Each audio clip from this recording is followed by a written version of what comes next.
Guys, when we walk through this series,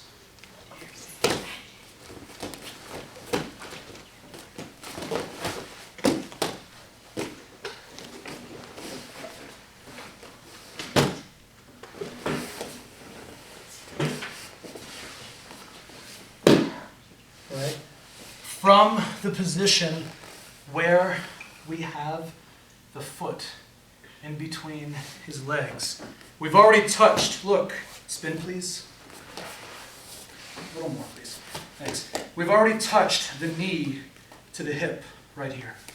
Right? The knee is touched to the hip because it helps us feel if he starts to pull the knee inside. Right? From here, what does he want to do? Maybe he wants to straighten this leg. He wants to shrimp away a little bit. Look, he makes a little frame here, and then he puts his knee and his elbow together, and he starts to spin in and replace the guard. As I move, he's already looking to replace the guard.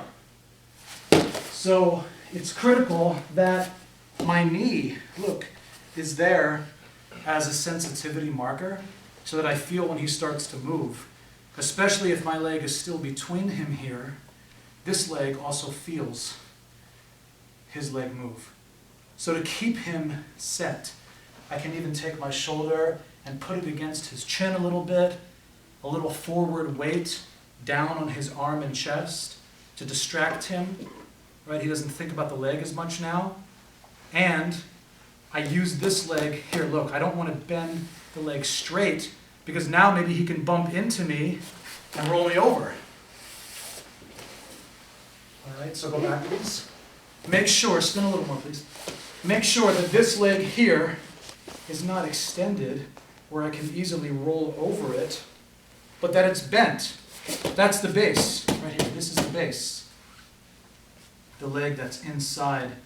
Maybe he grabs it, maybe he doesn't. That's something else. If he grabs it, now we have to work a little harder. We're going to assume that we're moving through this at a reasonable pace so that the inexperienced opponent would allow us to move through because they don't understand the mechanics of the guard. Remember, we're working from a basic street fighting survival perspective here. How do we achieve the mounted dominant position from this position after the takedown that we learned so that we can get maximum coverage, keep ourselves and the opponent safe and controlled. Touch the knee a little bit, right? And take the foot out. Look how when I take the foot out, I don't just put it here and then he can roll me over also, right? Because now everything is off. I take the foot and I step back wide like this with a nice open triangle base, 3-point posture here. 1, 2, 3. Right? And I keep this leg away. I keep it away until I can step over and the heel pinches this side of the hip while the knee pinches this side. 1.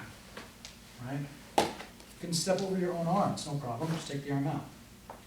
To mount, this hand can hold under the shoulder. If he has the elbow tucked in, that's fine. I just grab this way. And I use it as a bit of a handle to pull myself up. It's critical that when you move, you keep the pressure centralized here in this midsection region. Over his. I want to maximize the pressure on this area, the hips and the lower abdomen, so that the diaphragm cannot expand, and so that any motion that he has where he would put the feet together and lift his hips straight up, right, like he would be doing an upa type motion, is stopped. So how? I got to cover the hips completely. So I use this handle here to pull myself over once I pinch, and this way I keep the weight centered. Watch my hips cover his. They're nice and low. The whole time they're covered.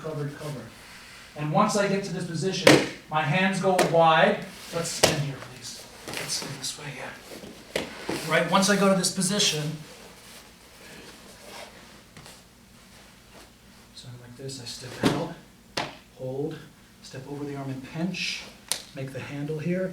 Once I go to this position, look, my hands go wide, and my feet go together. The camera can move if it needs to. Right, my feet go together here, under the legs. My knees are barely touching the ground. Look, right? Look at the distance here, under the knees. The knees should be barely touching the ground because my chest is on his and my hips are driving down, boom, into him. I can check that with that Superman drill. Right? right, from lesson 1. From lesson 2, rather, right, the positional control. It's lesson 3. Wow. Now it's on camera that I don't even know my own lessons. That's okay. We figured it out, right? So lesson 3, positional control. How do we put pressure down into the hips and maintain control here? Right, like this. Keep your hands flat and wide. One more time. Do it to me, please. Stand up. Okay. Hold. Step. Scoop. Pinch. Drive. In the leg. Touch the hip. Reach for the head. Step out into a base. Beautiful. Block the leg. Step over and pinch. Make a handle. Walk to the bout. Excellent, right? Low and wide.